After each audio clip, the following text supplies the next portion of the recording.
Seguimos poniendo la mañana en camino. El que se sonó la nariz fue Juan Raúl Ferreira. Qué mala suerte, qué puntería.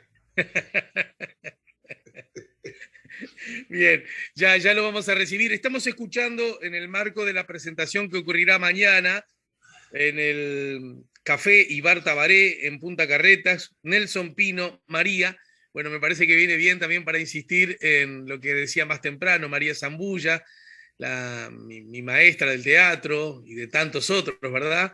Actriz, directora, y que hoy será recordada, homenajeada en el marco de INAE Café, justamente en el INAE, el Instituto Nacional de Artes Escénicas, en la Ciudad Vieja, Zabala 1480. Bueno, esta actividad presencial, aunque con aforo limitado, ocurrirá a las 5:30 de la tarde. Ya estamos recibiendo a Juan Raúl Ferreira. Hola Juan, buen día, bienvenido.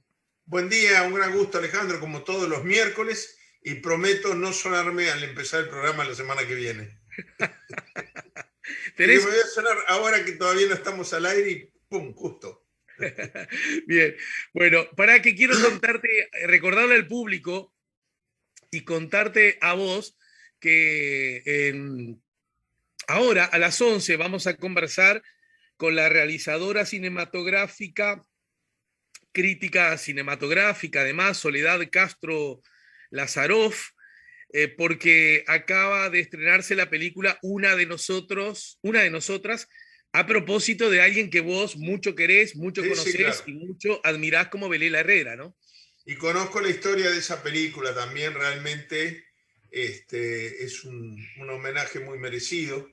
Belela, por su natural sencillez propia de las grandes personas, se resistió mucho a ser recordada y homenajeada. Y bueno, se hizo realmente un trabajo excepcional que yo, por distintos factores, pude seguir muy de cerca. Bien, buenísimo entonces. Así que te invito a que una vez que termine tu columna, sigas conectado a La Mañana en Camino para escuchar la charla escuchar o ver Naturalmente. a través del canal YouTube con Soledad Castro Lazaroff. Bueno, Juan, hoy va a hablar en un rato nada más el presidente de la República por primera vez ante la Asamblea de Naciones Unidas, pero en el marco de esta gira ya ha hablado el presidente, ¿verdad? Ya han hablado otros y los desencuentros y una especie de termómetro casi de barra de fútbol, ¿no?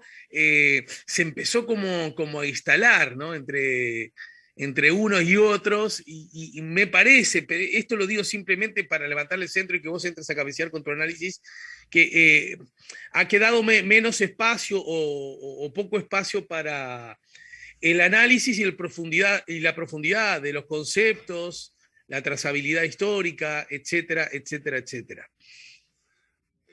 Alejandro, si tú me permitís, yo, como decía en el viejo Polémica en el Bar de la Argentina, como decía el mozo, antes de hablar que sería decir una palabra, yo, porque además tiene que ver con la presencia en esta columna, mi vocación internacional y mi primer maestro en diplomacia, llamémosle, fue Orlando Letelier, que fue ministro de Relaciones Exteriores de Allende, fue embajador de Allende en los Estados Unidos, estuvo exiliado allí en Estados Unidos y que ayer hicieron 45 años de su asesinato, día en el cual yo lo estaba esperando en su oficina.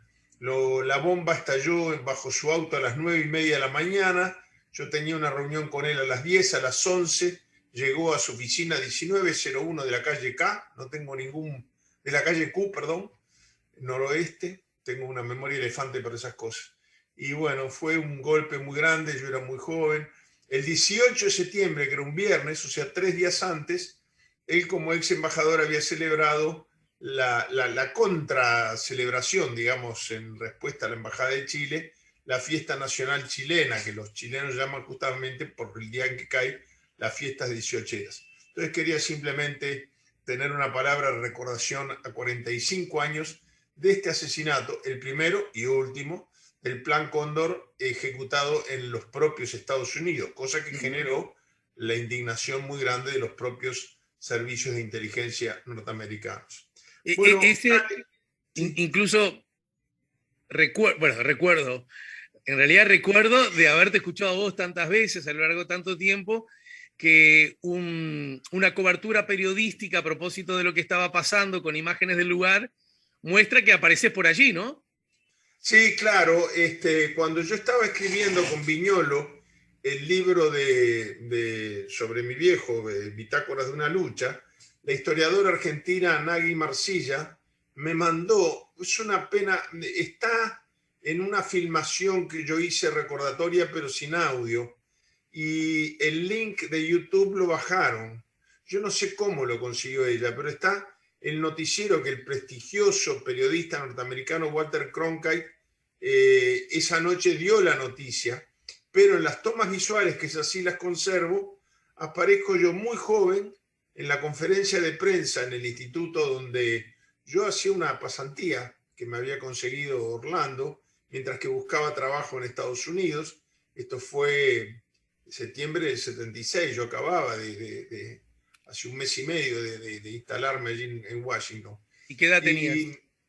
Y yo tenía 23 años, soy del 53, y sí, efectivamente, después aparezco marchando en la Embajada de Chile.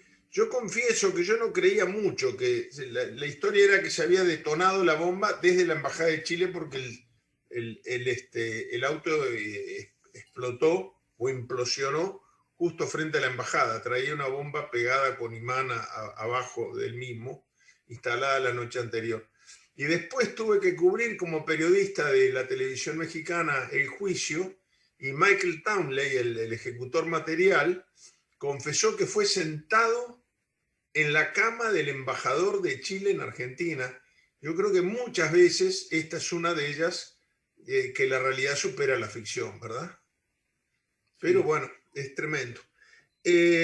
Ale, a ver, yo creo que un problema que podemos tener con este tema de la participación diría, un problema que podemos tener son dos. Uno es, a mí no me gustaría, sinceramente, que empecemos a tomar fama de que no se puede invitar a Uruguay a las cumbres porque cumbres a las que vamos a armar lío. Esta es la tercera cumbre de la que participa el presidente Lacalle Pou, y en las tres terminó enfrentado personalmente, no políticamente, personalmente, a mandatarios. Las primeras dos cumbres fueron virtuales, fue la del Mercosur, donde terminó muy enfrentado con el presidente Fernández, de Argentina.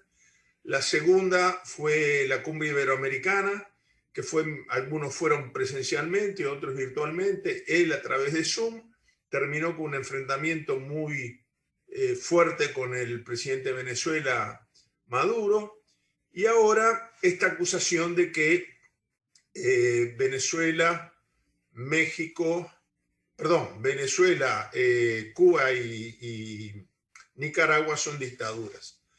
Yo creo que el riesgo que corremos es que la discusión se debata en torno a si creemos o no que estos tres países son dictaduras.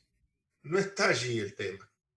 Yo recién fuera de micrófono te contaba, yo acabo de recibir un mail muy fraternal, muy afectuoso, de mi gran amigo con el cual soy totalmente solidario, Sergio Ramírez Mercado, la última víctima de la represión del gobierno de Daniel Ortega. Yo no estoy de acuerdo con lo que está ocurriendo en Nicaragua. El tema es si sabemos separar esto de la idea de si una cumbre de presidentes es el ámbito donde, por más que él diga que lo dijo con voz calma, y bueno, los trató de dictadores. Él tiene todo el derecho a pensar que son dictadores. La pregunta es otra. No es si a cada uno de nosotros nos gusta el régimen de Daniel Ortega, el de Díaz-Canel o el de Nicolás Maduro. La pregunta es si una cumbre latinoamericana para discutir la cooperación económica post-pandemia es el ámbito donde un jefe de Estado puede acusar de dictadura a otros países. En la carta de la CELAC, la institución de la cual se celebraba la cumbre, esto está prohibido expresamente. Razón por la cual, después de una sucesión de que pido la palabra para contestar una alusión personal, pido palabra, y se iba a ir toda la cumbre, y eso el presidente López Obrador de México no le dio la palabra, cosa que lo molestó también, y terminó entonces, por lo tanto, con un enfrentamiento post-reunión con el presidente de México. No es la diplomacia, es otra cosa, ¿no? Ese es un campo, ¿no? Evitemos que la discusión se libre en torno a si nos gustan o no, si estamos de acuerdo o no, sino si él, como presidente, puede utilizar las cumbres para estas cosas. De alguna manera ya hay muchos presidentes de un signo y de otro que lo acusan de haber sido parte del fracaso de la cumbre. Hubo otras razones, ¿no? Por ejemplo, el secretario general, sinceramente no sé cómo se solucionó eso. Que se iba a elegir era un argentino. De hecho, por primera vez Uruguay iba a votar junto con Argentina, por primera vez. Pero resulta que el presidente Fernández canceló por la crisis política motivada por las PASO, las elecciones internas de Argentina, y envió a su canciller. Pero su canciller llegó a México y bajó del avión y se enteró que no era más canciller. Entonces la silla de Argentina estuvo virtualmente vacía. Una cumbre, si no va un presidente, puede ir un canciller. No puede ir un funcionario de menos jerarquía, ¿no? O sea, hubo otras cosas que hicieron fracasar este primer intento de la CEPAL por poner en funcionamiento, después de 20 años de existencia, en forma activa y práctica a la CELAC, un órgano pensado exclusivamente no en el debate ideológico, sino en la cooperación económica. A mí me parece que este es el tema fundamental. Hay otros temas colaterales, Ale. Juan, Sí. antes de ir a esos otros temas colaterales, hay algo que en estas últimas horas se ha manejado en forma más o menos insistente cada vez que se ha escuchado un reproche que refleja cierta insatisfacción a propósito de la forma y el contenido del discurso del presidente de la calle en el marco de la CELAC. Y el argumento de defensa es el siguiente. También cuando Uruguay vivió dictaduras, y además es ideal que estés vos aquí porque vos estuviste jugando ese rol justamente. Cuando Uruguay vivió la dictadura, distintos ciudadanos uruguayos por el mundo intentaban que distintas agencias, poderes de distintas naciones, incluso presidentes, se manifestaran en contra de la dictadura uruguaya como forma de aislarla políticamente para que la recuperación democrática con la, digamos, anuencia internacional fuera lo más pronto posible. Palabra más, palabra menos, es eso lo que se ha manejado. Pero yo te agradezco la pregunta porque yo me dediqué y es eso todo el exilio, seguro. Claro, porque y vos seguramente lo has escuchado y además vos jugaste bastante alto ese rol. Entonces me gustaría que nos contaras eso, tu mirada. Yo creo que ahí también hay un error de percepción que en el gran público puede pasar desapercibido, pero que en quienes hacen el argumento no. Nosotros nunca jamás hicimos ninguna de estas dos cosas. A, pedir la intervención en los asuntos internos de Uruguay. Todo lo contrario. Por ejemplo, cuando se corta la ayuda militar al Uruguay por las gestiones que realizamos, primero mi padre testificando en el Congreso y luego yo me quedé especialmente para hacer lobby, para que se presente una moción, etc. Lo que se pedía no era que se interviniera en los asuntos internos de Uruguay, sino justamente todo lo contrario. La presentación de Wilson en el Congreso de Estados Unidos era pidiendo que Estados Unidos cesara su indebida intervención en los asuntos internos de Uruguay para defender la dictadura. En el propio Congreso de los Estados Unidos, Wilson llegó a decir: la Embajada de Estados Unidos en Uruguay es la agencia de publicidad más importante que tiene el gobierno uruguayo.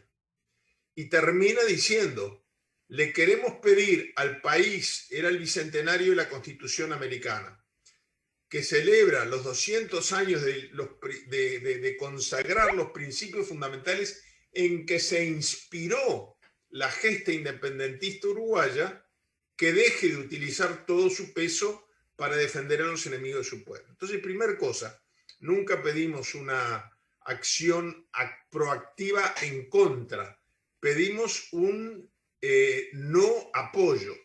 Segundo, es verdad, sí, que yo ayer recordaba junto con algunos amigos en Estados Unidos, la carta que escribió Rosa Parks, la fundadora del movimiento de derechos civiles a fines de la década del 50 en los Estados Unidos, el día que se cumplieron 25 años que ella le dijo no a un hombre blanco que quiso ocupar su asiento, ese mismo día el pueblo uruguayo decía no en el plebiscito a la dictadura. Y ella firmó una carta. Ahora, nunca utilizamos contra sus propios estatutos ningún organismo internacional. Por ejemplo, en la OEA y en las Naciones Unidas hubiéramos sido incapaces de utilizar una cumbre, una reunión de consulta según los mecanismos interamericanos del ministro de Relaciones Exteriores. Ahora, sí la Comisión Interamericana de Derechos Humanos y sus informes, porque esa es su competencia. Sí la Comisión de Derechos Humanos de la Unión Europea, porque esa sí es su competencia.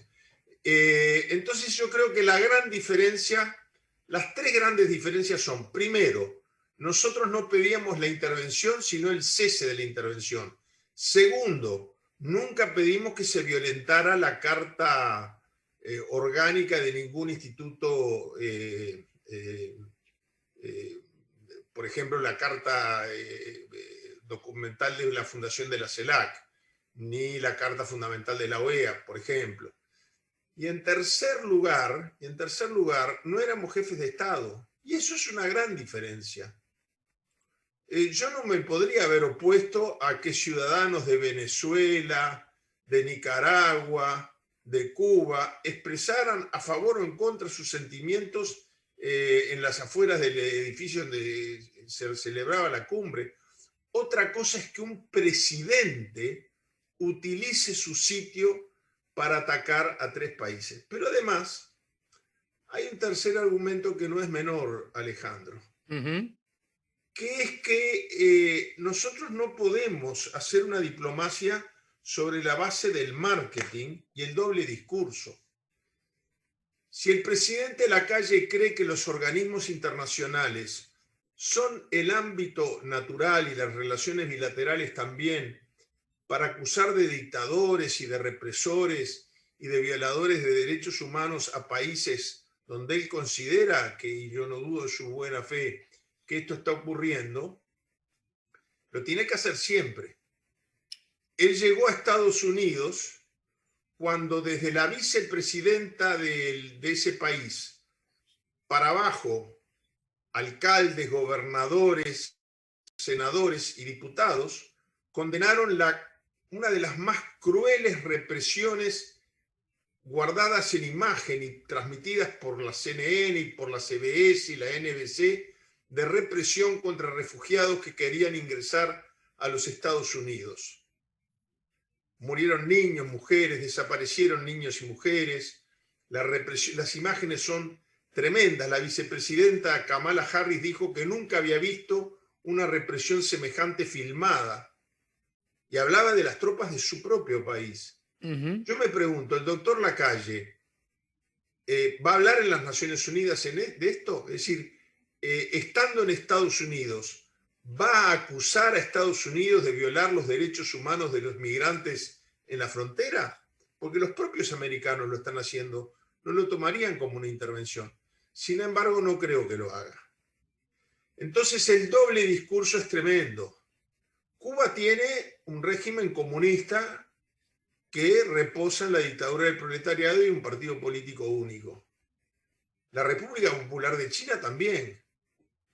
Y este año, en que se conmemoran 100 años del Partido Comunista Chino, el Partido Nacional,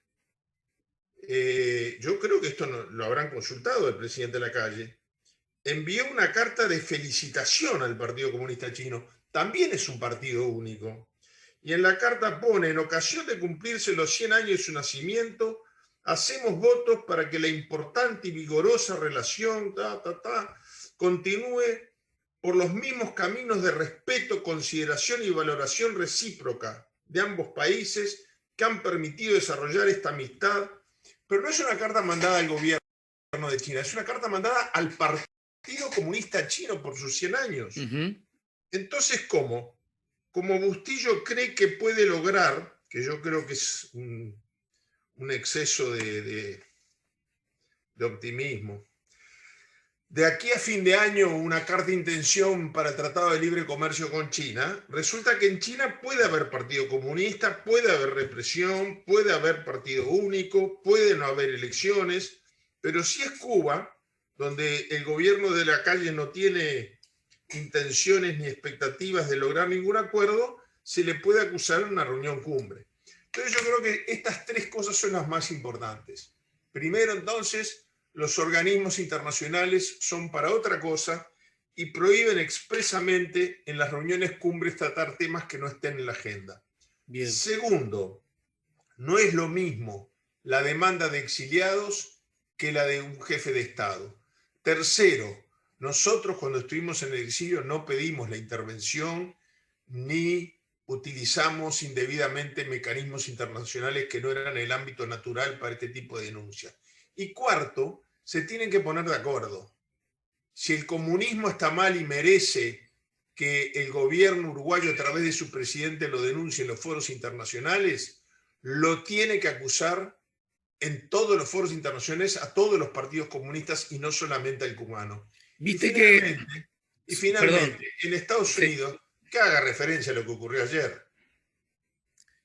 Viste que sobre el punto anterior, cuando aparece el reproche, ¿por qué, digamos, señalás lo que no te gusta de algunos, que además son más bien pequeños, ¿no? Y callás en otro caso, se dice que en el otro caso, China, por ejemplo, está en otro continente, no forma parte, Uruguay no forma parte de ninguna organización en conjunto y que por lo tanto no hay necesidad ni deber de hacer comentarios críticos. Ese es un argumento que se usa muy frecuentemente. Quisiera conocer tu Que no es opinión. cierto, no es cierto.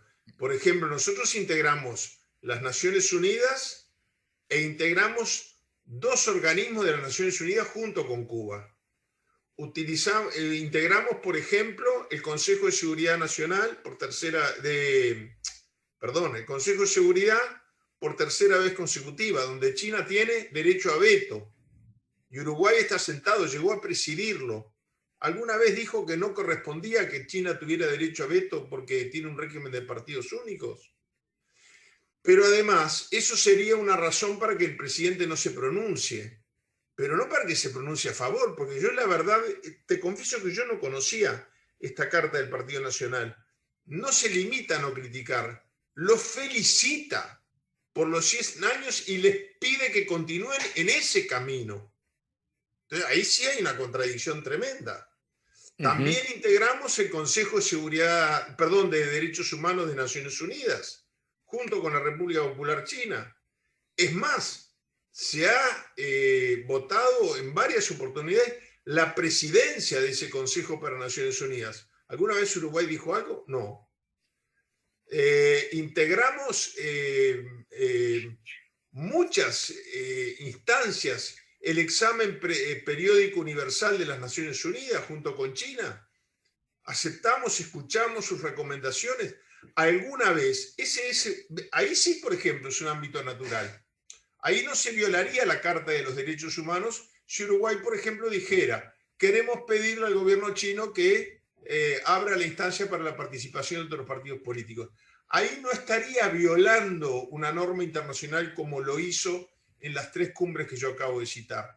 Y sin embargo, en el examen periódico universal de derechos humanos, Uruguay nunca abrió la boca sobre China y se sienta frente a frente.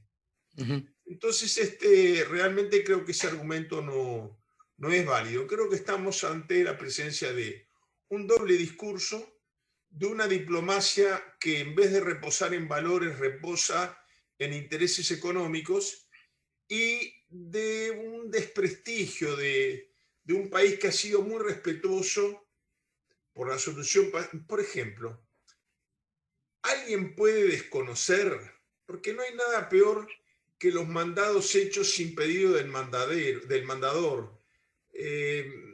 en México, al mismo tiempo que la CELAC estaba sesionando el diálogo político auspiciado por Noruega y que México es país anfitrión para encontrar una salida negociada y pacífica a la controversia interna de Venezuela.